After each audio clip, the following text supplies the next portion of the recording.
Diputado, tenía pensado empezar la nota hablando de algún decreto o intento de decreto que hay a nivel nacional sobre los constantes conflictos de intereses que hay dando vuelta, pero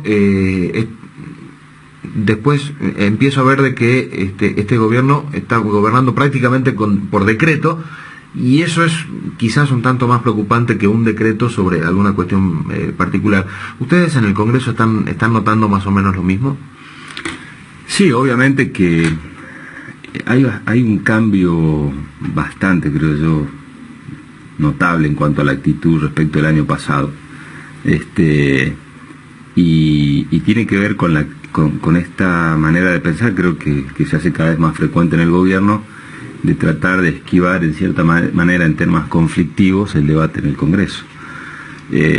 Si bien al comienzo de la gestión lo habíamos visto con los decretos de necesidad de urgencia para designar los miembros de la Corte, sí, cuando hubo una reacción social, política, mediática en contra, se cambió, y el año pasado se caminó un recorrido de bastante debate en el Congreso. El gobierno asumió que tenía que mandar los proyectos al Congreso, se discutieron, algunos se aprobaban, otros no se aprobaban, otros se modificaban, pero se caminó bastante bien. Ya en este verano vimos los 3 decretos de necesidad de urgencia, ya no fueron 1, fueron 3, el tema migratorio, el tema de la eliminación de los feriados puentes, y el tema vinculado a las zonas de frontera o migraciones. Después vimos el decreto que modificó también el blanqueo de capitales para permitir a los familiares del presidente poder blanquear. Y ahora el último, lo que están trabajando en los últimos decretos sobre conflictos de interés. Ahora sí ya vemos de manera mucho más pronunciada esta idea de, claramente, en los temas conflictivos, tratar de evitar que se discuta en el Congreso. Como precedente es muy malo, obviamente, como precedente es muy malo, y si uno entra a discutir el contenido, mucho peor. Lo primero que había que aclarar que no es que en la Argentina falten normas de conflicto de intereses. Tenés el Código Penal, que le impide a los funcionarios públicos hacer negociaciones que perjudiquen al Estado y que lo beneficien, claramente. El Código Penal lo impide. Y tenés la Ley de Ética Pública. Si el gobierno quiere mejorar las normas esas, bueno, bienvenido sea, pero que manden la ley al Congreso. Claro, para eso están. Claro, lo que no puede hacer el gobierno es creer que con un decreto o protocolo, como le llaman, porque ahora la palabra protocolo enseguida es para los piquetes, protocolo, para los conflictos de intereses, protocolo. En realidad los protocolos son cuestiones internas de empresas. El país o los estados se manejan con decretos, con leyes. Claro, con resoluciones, con normas, con congresos activos. Exactamente, pero con mucho más jerarquía. Entonces, lo primero es decir, para que la gente entienda, ¿faltan normas de conflicto de interés en Argentina? No, existen. ¿Se puede mejorar? Sí, pero tienen que ir al Congreso. El gobierno no puede autorregularse o autocontrolarse o definir él mismo cómo se controla. ¿Y qué es lo que les pasó acá? Porque, por ejemplo, el tema de Avianca, Flybondi, y hay otra línea aérea más en el sur que va a traer problemas en los próximos días, porque la constitución societaria es de una jubilada y de gente que se sospechan muchas cosas. Digo, ¿qué le pasó al gobierno en estas cosas? Evidentemente están de los dos lados del mostrador, o son torpes, o hacen las cosas porque creen que están bien y no miden consecuencias políticas ni sociales? Yo creo que subestimaron la realidad. Primero, es lógico que teniendo tantos representantes de empresas privadas en el gobierno, estas cosas sucedan, pero creo que ellos lo tendrían que haber previsto. No podés estar de los dos lados del mostrador. Lo de Avianca es muy claro. Vos tenés la finalización de la operación de venta a mitad del año pasado, donde claramente ya se sabía de que el gobierno iba a avanzar en la política de apertura de cielos para dar las líneas. Entonces y además la estructura administrativa de conducción de la nueva aerolínea o de Avianca es la misma que la que tenía la familia del presidente. Entonces hay hasta una continuidad en la responsabilidad del control administrativo, ¿no? Y después surge que la otra empresa tenía conexiones con el vicejefe de gabinete, y como decís vos, la otra tiene algún tipo de sospecha por lo flojo de respaldo en cuanto a capital de quienes las integra. Entonces, hay una frase que se viene instalando, ¿no? Que surgió en la época esta de que el gobierno quiso bajarle los descuentos a los jubilados, o sea que bajarle los saberes de los jubilados, modificando el índice de actualización, perdón, que era que si pasa, pasa. Bueno, lo larguemos. Si nadie se da cuenta, bueno, pasa. Y yo creo que por eso te digo, se subestimó la realidad, se menospreció la problemática. Y bueno, si pasaba, pasa. Para ellos era un problema o no es problema, yo creo que sí es un gran problema, ¿no? Cuando se chocan los conflictos de los intereses, cuando estás del lado del mostrador. Ahora lo estamos viendo, que el gobierno había dicho que iba a ir a foja cero en el problema del correo, sin embargo la empresa que representa o el grupo que representa los intereses de la familia del presidente están insistiendo en cobrar ellos una deuda hacia el Estado. Entonces es como que tampoco queda claro cuál es la posición de la misma familia del presidente, pero porque uno habla así porque el presidente cedió las acciones a sus hijos, entonces no es que está fuera de... Claro, no es ajeno, además quisieron decir que no sabía nada y después él terminó diciendo que sí sabía. Ese fue el otro error, porque en vez de sincerar la cuestión, creo que el ministro de Comunicaciones de la Nación aquí se equivocó muy mal, primero negando una realidad, diciendo que no sabía, después cuando fue a comisión, diciendo que bueno, que en realidad él no lo había hablado, pero que el presidente lo debía saber, y después el presidente sincero dijo, ¿cómo no lo iba a saber? Es lógico, es más lógico que lo que dice el presidente, ¿cómo no lo va a saber si él había cedido las acciones a sus hijos y la otra parte de las acciones son de sus hermanos? Claro, entonces, lo tiene que saber, ¿no? Pero aparte, por una cuestión lógica, está en juego los intereses de sus hijos, ahí es lógico. Ahora, el problema es que no puede haber ese tipo de conflicto de intereses. Entonces, bueno, es un tema que debe resolverse, porque seguramente nos vamos a encontrar con otros temas hacia adelante de esta envergadura, y lo que yo creo que si el gobierno quiere mejorar los niveles de control o modificar las normas vinculadas al conflicto de intereses, debería mandar los proyectos al Congreso. Ahora, este tipo de escándalos, ¿quedan dando vueltas solamente en el ámbito político nacional o también se reflejan en algún cierto malestar de la sociedad, que encima está padeciendo medidas económicas que le van en contra, y por eso estamos viendo ya movilizaciones de la CGT, el paro anunciado, la CTA, docentes? Mira, eso por ahí te lo pueden contestar mucho mejor que yo quienes hacen los estudios de campo. Yo tengo la sensación de que el tema correo fue una bisagra que blanqueó o que puso arriba de la mesa el creciente descontento de muchos sectores de la sociedad que incluso habían confiado en este gobierno. Sí. Y yo creo que la situación social y económica de hoy se exteriorizó aún más cuando surgió este tema de las sospechas de corrupción o de hechos irregulares, como se quiera llamar, con el tema del correo, y después con el tema de Avianca. Me parece que fue como un antes y un después. Yo tengo la sensación de que eso como que generó la exteriorización de muchas cosas que ciertos sectores de la sociedad lo venían pensando y no lo decían.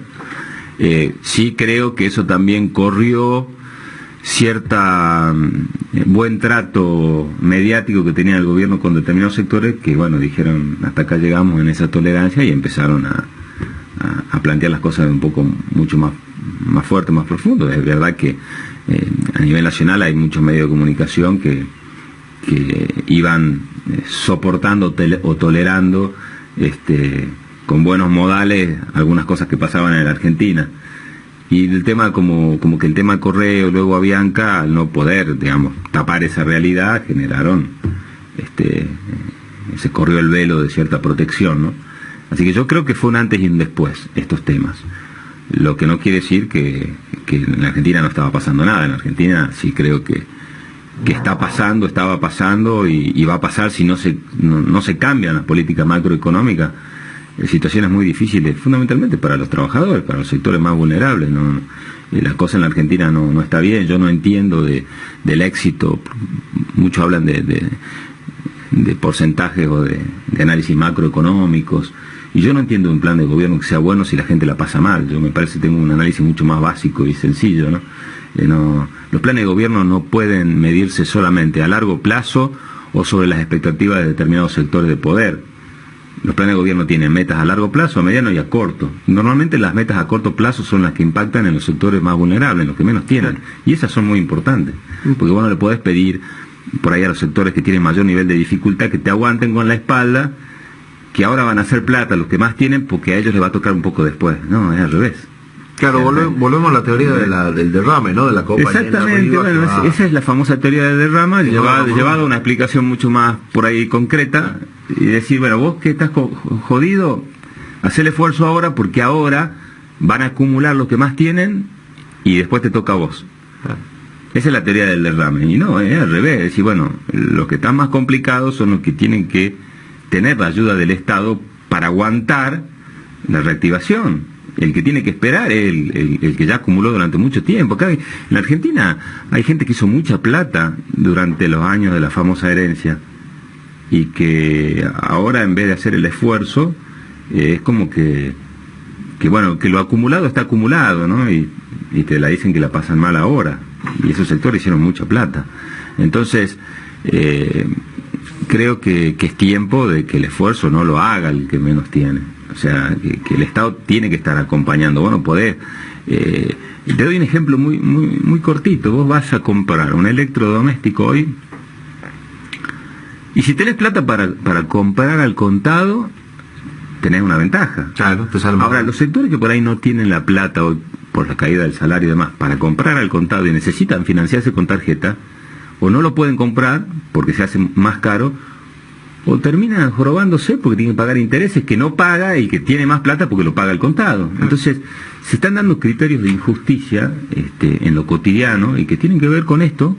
Por eso se han retraído las tarjetas del 30%, ha caído el consumo más de 4 puntos, lo ha dicho Came, cae la actividad económica. Entonces, esta crisis del mercado interno es la que genera este clima de recesión, de lo cual yo no coincido con lo que dice el ministro de Economía, que hemos salido.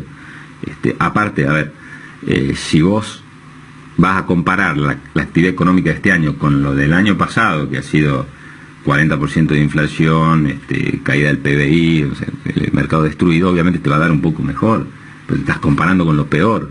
O sea, vos tenés que ir hacia mejorar la situación. Ese es el problema de hoy, creo yo. Y ahora se van a venir un par de semanas bastante complicadas para el gobierno a nivel social, y con mucha gente en la calle, ¿no? Hay marcha docente la semana que viene, después está la marcha del 24, después está la del 30 de la CTA, después está el paro del 6 de abril que ya anunció la CGT.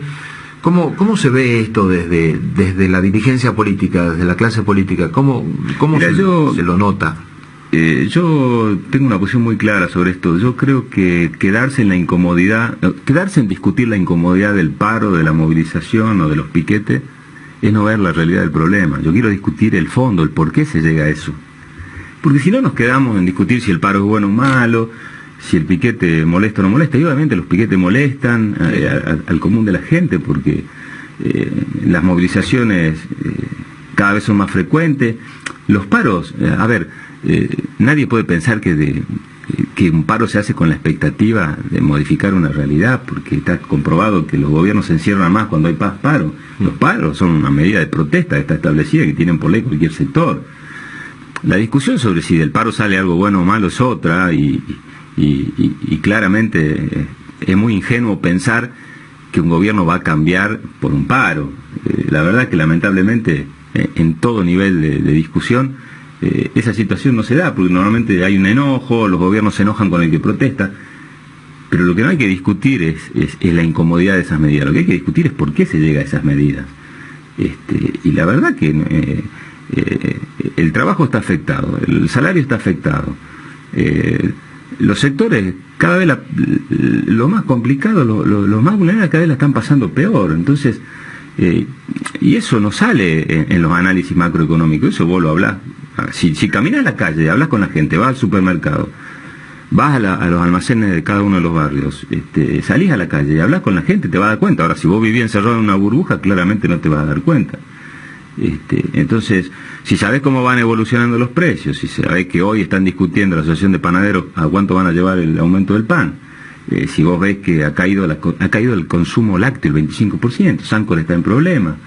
Entonces hay una realidad que te indica que las cosas no están bien en la Argentina. Y por eso pasa lo que está pasando.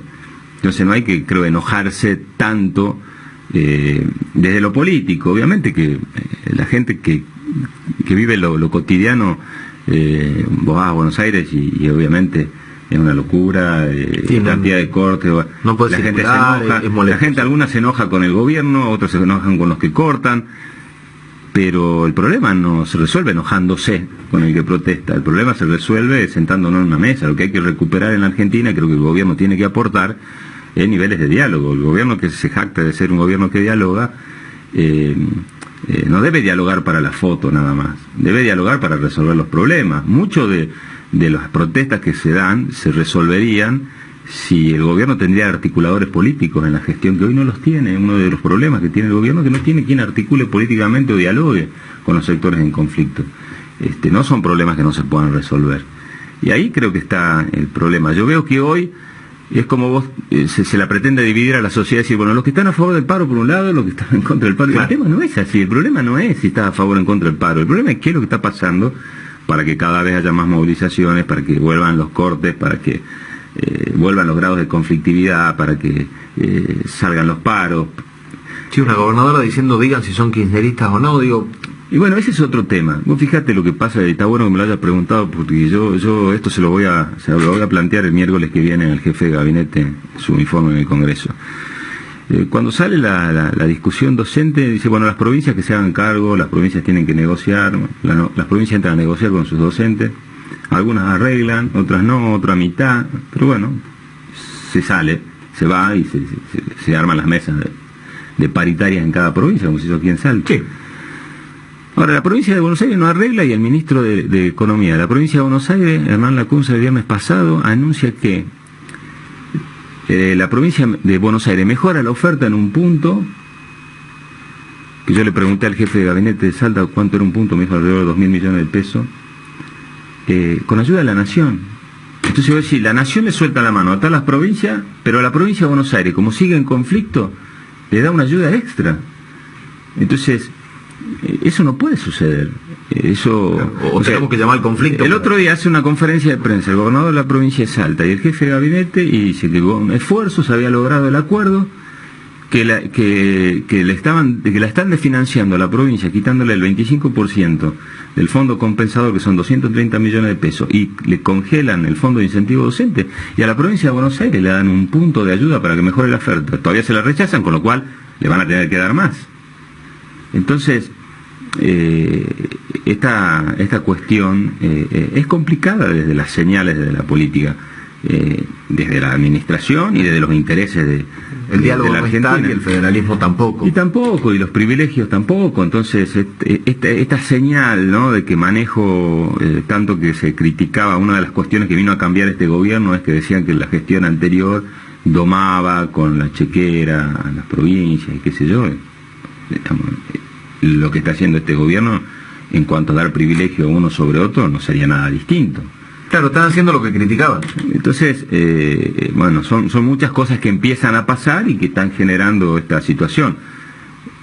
Por otro lado, el gobierno, la verdad que tiene todo para poder cambiar, porque es un gobierno que lleva 15 meses, si hace una autocrítica y asume que se está equivocando y elige otra manera de administrar la Argentina con otros intereses, podría rectificar rumbo, ¿no? Pero hoy lo veo, yo ya más que pensar que una cuestión de prueba y error, como se dice, creo que, y esto es lo más preocupante, que están convencidos que lo que están haciendo está bien, y eso me preocupa. Bueno, lo dijo el ministro Bullrich, ¿no?, en algún video que se filtró hace poco. Lanzás 10, 12 medidas juntas, una es la que detectan y la que tiene problemas, y mientras tanto las otras siguen avanzando. Y van en esa, ¿no?, con un presidente que el 6 de marzo decía que llamaba a los docentes al diálogo, con su ministro de Educación al lado, que tiene cerradas las paritarias nacionales con los docentes, una cosa que no se... Yo en eso creo que lo que le está pasando al gobierno es que en su discurso, en vez de tender puentes de diálogo para resolver problemas, las profundiza. Y la conferencia que vos decías de la gobernadora de la provincia de Buenos Aires tiene que ver con eso. O sea, la gobernadora no puede entrar en una cuestión vinculada a desafiar a los sectores con los cuales está en conflicto. Por ahí, en ese sentido, el tironeo más complicado lo hacen los funcionarios de abajo, secretarios de Estado, ministros. son con los que están negociando, son los que están en el día a día, es ahí donde puede haber quizá algún tipo de cuestión más tensa. La gobernanza tiene que estar por arriba y aparecer para destrabar y distender, no para ponerle más leña al fuego y complicar la situación. Y ahí es donde veo cierta o ingenuidad o un error de demasiado soberbia. Y en el camino tenemos elecciones, ya hay fecha fijada y ahora hay que empezar a trabajar. Digo, el hay que empezar a trabajar aplica hasta para quienes no son candidatos, cuando se habla de política y cuando hay elecciones. En Salta, ¿cómo se está empezando a trabajar para empezar a definir listas? Pues todavía no hay nombres, sí, no hay listas. Es muy difícil empezar a trabajar en este clima, ¿no? Creo que no, la verdad, me parece que no están todavía las condiciones para arrancar ninguna cuestión electoral. Me parece que va a haber que esperar un poco. En este momento donde hay justamente discusiones de cómo los trabajadores sobreviven a esta situación y se están discutiendo salarios, me parece que no es tiempo de acelerarlos. A ver, no es momento, para no redundar, no es momento de acelerar los tiempos electorales. Creo que es momento para concentrarse en este tipo de problemas, porque creo que la sociedad en general no resiste hoy escuchar de hablar de elecciones o de promesas cuando todavía no se pueden cumplir las que se prometieron hace 2 años. Además, debe ser mucho más difícil llegar con... Si vos vas a decir que te tenés que parar frente a la gente a prometer algo por una elección, lo primero que te decís, che, loco, yo aposté a un cambio en este país, aquí las cosas iban a estar mejor y todavía no cumplieron lo que prometieron hace 2 años. Bueno, tendrán que hacer cargo de lo que prometieron, que las cosas iban a estar mejor, pero te quiero decir, en líneas generales, tampoco a la gente le pidas que distinga si uno viene de un lado o viene del otro. Claro. Cuando se empieza a sentir hablar de elecciones, y yo me imagino que en este clima de la Argentina de hoy, es medio complicado. En algún momento va a haber que hacerlo, porque el cronograma electoral se lanzará, se definirán los candidatos, y en ese momento creo que también lo único que sí yo puedo anticipar es que me preocupa que en la política discutamos solamente de nombres y apellidos, de quiénes pueden ser candidatos y no de cuál es nuestro posicionamiento o el posicionamiento de los sectores políticos en función de la realidad. Porque a mí discutir de nombres y apellidos vacíos no me hace de nada, ¿no? Y si la idea es llevar adelante lo que vino planteando siempre el gobernador Urtubey, de ir dejando los personalismos para avanzar a anclar claramente en propuestas políticas en ideas, habría que seguir en esa línea. Si no discutamos solamente si está bueno que sea candidato sultano o sultana o este o el otro, o si este va a estar con este o este va a estar con el otro, sino discutir, bueno, cuál es tu posición política frente a la realidad y si la vas a cambiar, si la vas a apoyar, yo creo que por ahí tiene que pasar la discusión, ¿no? Por ahí sí la gente puede darse vuelta a escuchar qué es lo que piensas vos de esta realidad, cómo querés cambiarla, decir, sincerar, como le gusta decir ahora a muchos. Alguna vez hay que utilizar la palabra sinceramiento en beneficio de la gente, porque todo lo que es sinceramiento en la Argentina hoy es en contra de la gente. Sí.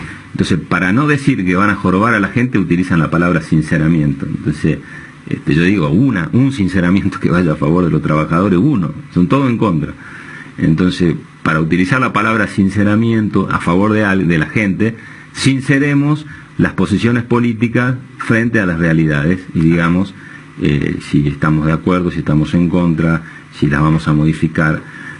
Creo que eso es lo que hay que discutir en esta etapa. Y ya vendrá después, en función de los acuerdos o no de esas realidades, quiénes son los candidatos. Es muy difícil hablar de política discutiendo solamente de los candidatos. Entonces, sí, ¿por qué tengo que decir yo si apoyo a este o a otro, o me gusta a este candidato o a otro, si no sé lo que piensa? ¿No? Claro. Es mucho más fácil primero, che, ¿qué pensás vos? Y después digo, bueno, sí, me parece que es buen candidato o mal candidato. Hace unos días le preguntaban justamente esto al gobernador Urtubey, ¿no? ¿Qué candidato quiere? Y él decía, yo quiero candidatos que vayan y defiendan los intereses de Salta en el Congreso de la Nación. Y le mostraban, por ejemplo, un tuit justamente suyo, muy crítico de algunas medidas, no me acuerdo específicamente qué tuit era. Sí lo vi, cuando yo decía que justo había sido el aumento inflacionario en febrero, aumenta la inflación, el desempleo está complicado, ha caído las ventas porque Came había dicho que habían caído las ventas, y no me pueden decir que no hay recesión todavía en la Argentina. Claro, y ahí le preguntaban al gobernador cómo es que su diputado, Sí. estas cosas de pertenencia de su diputado, diga una cosa y él esté apoyando al gobierno nacional. Y ahí lo que decía el gobernador es que sí se puede ser crítico, y está bien ser crítico, siempre tratando de construir. Y ese es lo que él pretende, digamos, como candidato de Salta, para que vaya al Congreso de la Nación. Ahora, ¿cómo toma el resto esto de que la prensa o algún político habla de el candidato de Urtubey? Usted es candidato de él, no de los salteños que lo votaron, sino de una persona, de una figura. Y el mismo gobernador dice que hay que terminar con los personalismos, ¿no? Sí, a ver, yo entiendo ser diputado que defiende los intereses de Salta, justamente para que a la gente que vive en Salta le vaya bien. Bien. Yo no creo que Salta sea una entelequia, independientemente de los destinos de la Argentina. Yo no entiendo que puedo defender los intereses de Salta si a la gente que vive en Salta le va mal, y a la gente que le vive en Salta le va bien o le va a ir mal, en el marco de un contexto del país que le va bien o mal. El gobernador de la provincia viene haciendo esfuerzos muy importantes por mantener una provincia estable, financieramente, fiscalmente, tratándole de dar un perfil que también responda a la necesidad de crecer en materia productiva, en materia industrial, no atado solamente a un modelo económico. Pero esos esfuerzos que viene haciendo el gobernador tienen un límite, y el límite es la realidad de la Argentina. Entonces, yo creo de que uno defiende los intereses de Salta si a la gente de Salta, a las que camina todos los días en Salta, le va bien. Yo no alguien capaz que tiene la receta, yo no la encuentro, si a un salteño le pueda ir bien, si a la Argentina le va mal. Nosotros somos provincias preexistentes al Estado Nacional, nuestras provincias del norte son las que construyeron el Estado Nacional, vivimos en este Estado Nacional. Con lo cual, yo coincido con el gobernador en ese sentido, y le agrego esto, ¿no? Y además, el gobernador en ese sentido, hay muchos que no lo entienden. Yo he sido 3 años ministro en su equipo y me manejo de esa manera con él. Es una persona muy respetuosa, le da mucha libertad para trabajar, y que llegado el momento vos te sentás con él y podés discutir en el sentido de que una persona que sabe escuchar, sabe defender sus ideas y sabe intercambiar opiniones. Nosotros no, él siempre se ha encargado de decir que nosotros no somos delegados de él, nosotros trabajamos en su proyecto político, porque yo creo que sí, los proyectos políticos tienen liderazgos.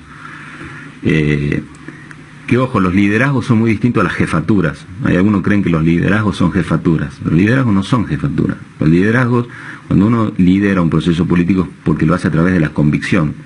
La jefatura es a través de la obligación. Y mi experiencia, es mía, es personal, en mi trabajo con el gobernador, creo que él es un líder político, porque ha sabido, creo que, construir ese tipo de consenso. Hay otros que trabajan sobre las jefaturas, les gustan esos modelos, a mí no. Y creo que, bueno, lo primero que vos, para ser candidato, lo que tenés que tener es vocación. Todavía no hay exteriorización de las vocaciones, ¿no? O sea, es como que todo el mundo opina que él puede ser, aquel otro, pero lo primero que hay que escuchar es las ganas. Vos sin ganas no podés hacer nada. Y tiene que empezar a aparecer aquellos que digan, no, yo quiero ser diputado nacional porque quiero defender a Salta en esto, porque pienso en esto. También tiene que pasar eso, ¿no? Creo que no es justo trasladarle a quien lidera un proceso político solamente la responsabilidad de tener que elegir, es el otro. Creo que también tiene que haber esa vocación de querer ser y de querer participar y ofrecer su participación. El ser también tiene sus riesgos. Quien asume la necesidad de ir a la política y de ser candidato sabe que se expone, pero bueno, son las reglas de juego. Entonces, un tema muy interesante para hablar, pero creo que el gobernador hoy cumple una responsabilidad institucional, hoy Urtubey cumple una responsabilidad institucional, es gobernador, tiene un diálogo con el gobierno nacional, creo que claramente está disimulando cosas que seguramente no le gustan, priorizando esa responsabilidad institucional, como él dice, o he escuchado decir también por ahí, ya vendrán tiempos electorales o post-2017 cuando se profundizarán algunas diferencias, si existen. Yo creo que si yo tomo la manera en que ha gobernado Urtubey Salta, difiere mucho de lo que está planteando la manera de gobernar a nivel nacional, creo que fundamentalmente en el rol del Estado. el rol que le dio Urtubey al Estado en Salta y la recuperación del rol del Estado al servicio de la sociedad no tiene nada que ver con el rol del Estado de Macri. Creo que hay diferencias de visiones de fondo. Pero bueno, hoy hay una responsabilidad institucional, no nos toca gobernar a nosotros. Ojalá que en algún momento nos toque gobernar el país y sea Urtubey el que pueda presidirlo. Diputados, no tenemos más tiempo. La verdad que estaba como para seguir robándole tiempo al programa siguiente, pero ya no nos queda tiempo. Le agradezco mucho por haber venido. No, muchas gracias a vos. Hasta la próxima. Hasta la próxima.